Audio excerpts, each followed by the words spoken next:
My whole life has been the intersection of public policy and for-profit corporations. And one of the things that I've learned so clearly is that your reputation is everything. Building trust among your customers, with the community, with your stakeholders, and with the body politic is essential to that reputation. And I've done that in Congress. I did that at the Financial Services Roundtable when we went through some difficult times as an industry and as mayor of Dallas. One of the things I learned as a congressman is that every member of Congress, whether it's a Republican, Democrat, liberal, conservative, backbencher, frontbencher, has a role in setting that public policy. So that public policy is set by Congress. But it's not set in a vacuum. It's set by Congress with a knowledge that the private sector can bring information to Congress, so Congress then has the right information as a foundation so that they can set the right public policy. Mr. Madison, back in 1787 in the Philadelphia Convention, set the basic structure, which was checks and balances. And it's that mixture of everyone getting a say, but at the end of the day, laws coming out to become law and then converted into enforcement and regulation.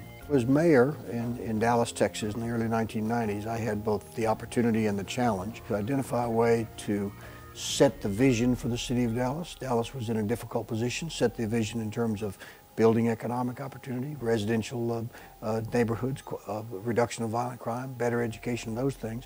And then to mobilize all of the stakeholders, whether it was the business community as one of the sets of stakeholders, but the neighborhood activists, the political side of the house, the city hall itself, to mobilize that business community to achieve the goals when the economic crisis happened in 2008.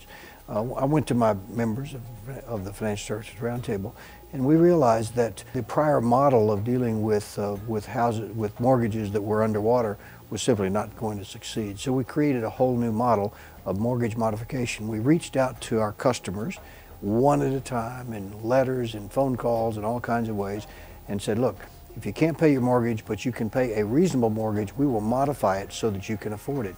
We, meaning our companies, we did that 6 million times in the last five years, modified 6 million mortgages of people that otherwise, in the old way, would have simply been foreclosed on.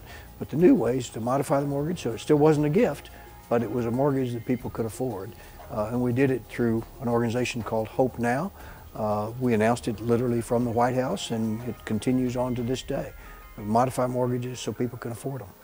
Then you turn the next step, and that is to make sure you make good mortgages the first time, so you only issue a mortgage to someone if they have the ability to repay it. What drew me to LEVICK was the ability to take the strength of LEVICK, which is building trust, add to it the breadth of my knowledge and background, and bring that to the intersection of helping corporations that are doing it right communicate their fairness and communicate it in a way that builds better public policy. Then everyone wins. You have a better economy, better companies, better corporations, a better outcome, better public policy. And LEVICK has been known for that.